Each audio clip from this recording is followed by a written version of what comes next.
Hey guys, I had a couple questions come in yesterday, all centered around graphing trigonometric functions. So question number 17 and question number 33, I think it is.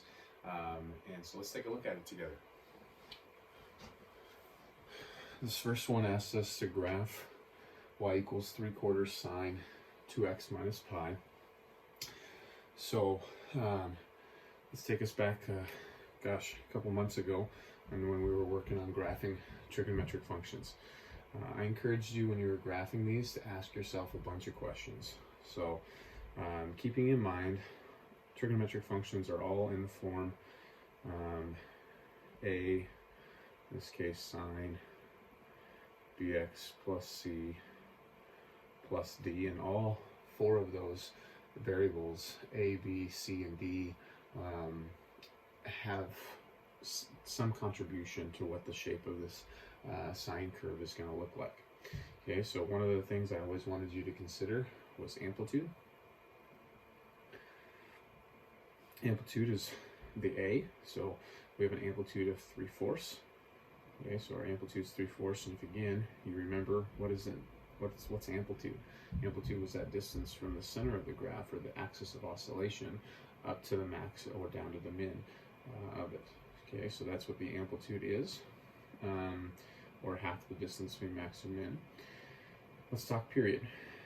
Period is the length of one cycle. With sine, it's calculated by 2 pi over b. So in this case, it's 2 pi over 2. 2 is sitting in the spot of b, or pi. Now, the thing I encourage you always to consider is the left and right endpoints. So the left endpoint is found by setting the inside with sine, setting the inside equal to 0, which is the left endpoint of the parent function, the sine function.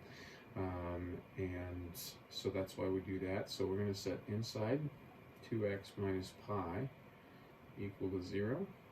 Solve for x, add your pi, divide by 2, and it looks like we get x equals pi over 2.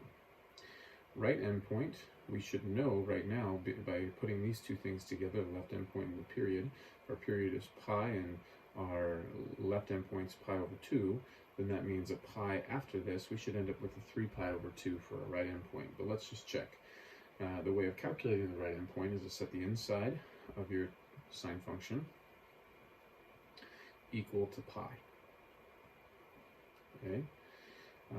And so when I do that, equal to 2 pi. 2 pi is the right endpoint of the parent function, I'm sorry. So add your pi, divide by 2, and I wasn't lying to you, x equals 3 pi over 2. Okay? Another thing that I encourage you to consider was the axis of oscillation. And so axis of oscillation is this value d. This is shifting. It's a vertical translation factor is what d does. It moves this function up and down because it's the last thing that order of operations is done in this computation right here. And so that's why all it does is just shift it up and down. But notice we have 0 really being added. And so we can say y equals 0. The horizontal x-axis is our axis of oscillation. And lastly, I always ask you to think about shape. Okay, so if you remember, we're dealing with a sine function. We have a positive a value, so that means this is going to look just like the parent function sine. Parent function sine, quote-unquote, starts at the origin and increases to start. So this is what one cycle of sine looks like. So that's essentially the shape that we're going to go ahead and graph. Okay, so now let's graph an accurate sketch of this. So things to think about here. We are left and right endpoint is all the way over on the positive side of the x-axis. So here I'm going to spend my time over here. If I call this say pi over 2 right there, and 3 pi over 2 is my right endpoint. Let's just keep going, and pi over 2, so there's 2 pi over 2, 3 pi over 2, there's going to be one cycle. I want to quarter up this this period right here. Okay, so each of these are quarter periods. So if I take pi and I quarter it, I have pi over 4. So I need to add pi over 4 to pi over 2. So that makes this at 3 pi over 4. We already said this was pi. And that right there is going to be then 5 pi over 4. Okay, so those are our key 5 points that I'm always talking about that we need to have understood for graphing the cycle here. Let me go ahead and make this a little bit bigger. I apologize. So let's go ahead and say this is pi over 2. So then there's pi, there's 3 pi over 2, and here are our quarter periods. And those quarter periods again were 3 pi over 4,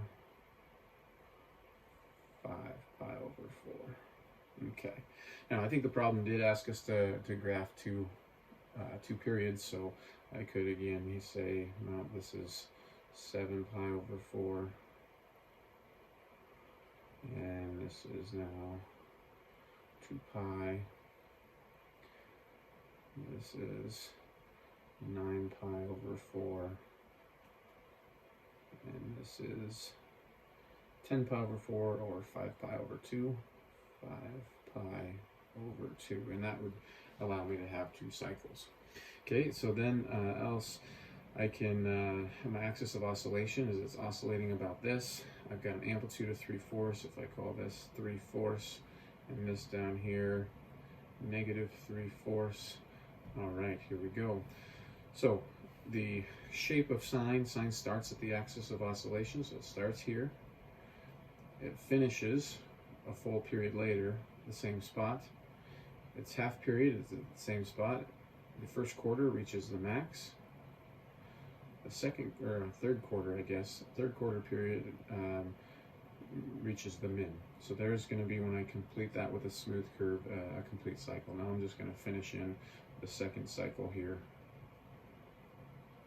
And so here is a very,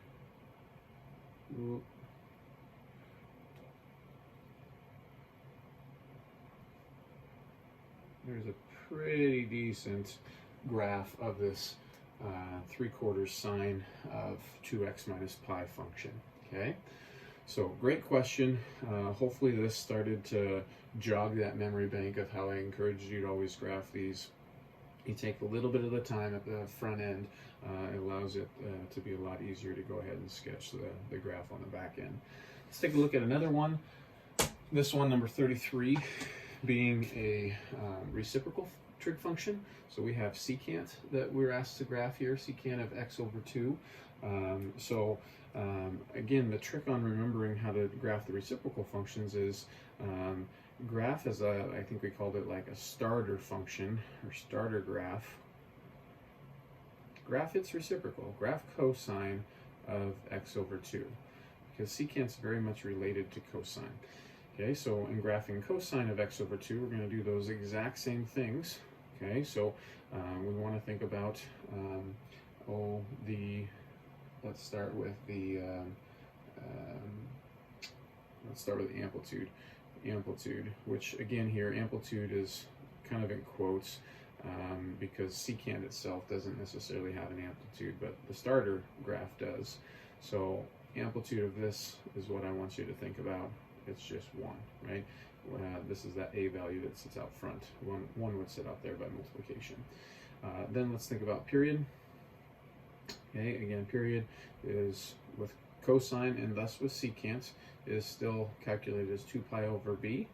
B is that value being multiplied by x inside the function, so that would be a half in this case. So I have 2 pi divide a half, or 4 pi is our period. Then let's also consider left endpoint. In left endpoint, we're going to set the inside equal to 0. Okay, so x over 2 equal to 0 and solve, and we get x is 0. right endpoint, we're going to go ahead and set the inside, even though we could, based on these two things, come up with it, equal to 2 pi. Again, because we're dealing with cosine in this situation, or secant. That's why we're setting those inside equal to 0 and 2 pi. Multiply both sides by 2, and you get x equals 4 pi. Notice these two pieces of information confirm the period. Also, let's consider our axis of oscillation. Again, I don't have anything being added just like the last problem, so y equals 0. And lastly, let's talk about this shape, and this is where we can fully put to use the fact that we're graphing not just the starter graph, but we're going to graph that secant x over 2 function. So cosine, remember, cosine starts, quote unquote, at a max and does this kind of thing. Remember that? Okay. Now, that's the starter function. That's not really the function I'm all that interested in. But remember, to graph these reciprocal functions, when I'm at a hill, it creates a valley. When I'm at a valley, it creates a hill.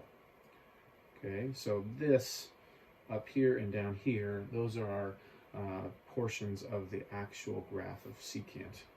We just use cosine as an aid. Okay. All right, then we have vertical asymptotes where the graph crosses the axis of oscillation as well. Okay, so let's more fully graph the starter graph and then also graph secant of x over 2 as well. Okay. All right, so this is an easier one to set up the x-axis on. That's always the hardest part of graphing trig functions. We've got 0 to 4 pi. Let's call that 4 pi right there. And, oops, let's actually call that 8 pi. Because it asks us in the problem to graph 2 cycles, and that's 4 pi. So I need to quarter up my period.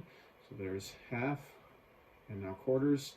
Taking 4 pi and dividing by 4, all of those are multiples of pi. 2 pi, 3 pi. We'll do the same thing over here. Oops. I'm going to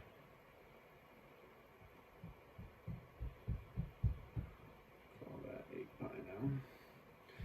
5 pi, 6 pi, 7 pi. Okay, we said the amplitude's 1, so we'll call this 1, call that -1. Axis of oscillation here at the x-axis, and we're going to go ahead and graph one cycle of cosine to start. Cosine starts at a max, ends its cycle 1 period away at a max. The half periods at the min, quarter periods are at the axis of oscillation, and so I'm going to go ahead and copy the second cycle. Okay, so then I'm just going to draw this as a dashed line because this is kind of that starter function, not the actual function secant in this case. Okay. All right, so that's cosine. Now secant, again, we have vertical asymptotes where the graph crosses the axis of oscillation. So there's a vertical asymptote.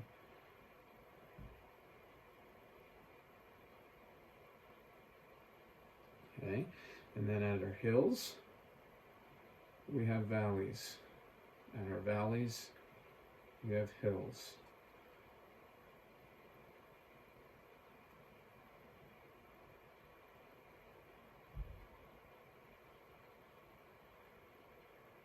And the whole idea behind that is everywhere outside of these points that are shared are values of the cosine function that are less than 1.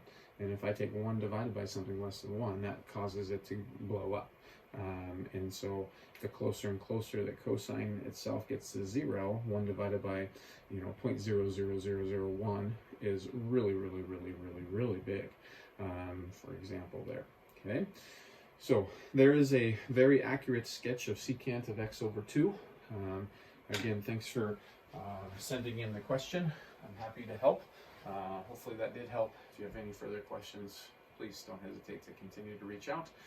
And good luck on your final, as some of you will be starting to take it coming up here later today or tomorrow, or even on the next day. So anyways, blessings to you. We'll catch you later.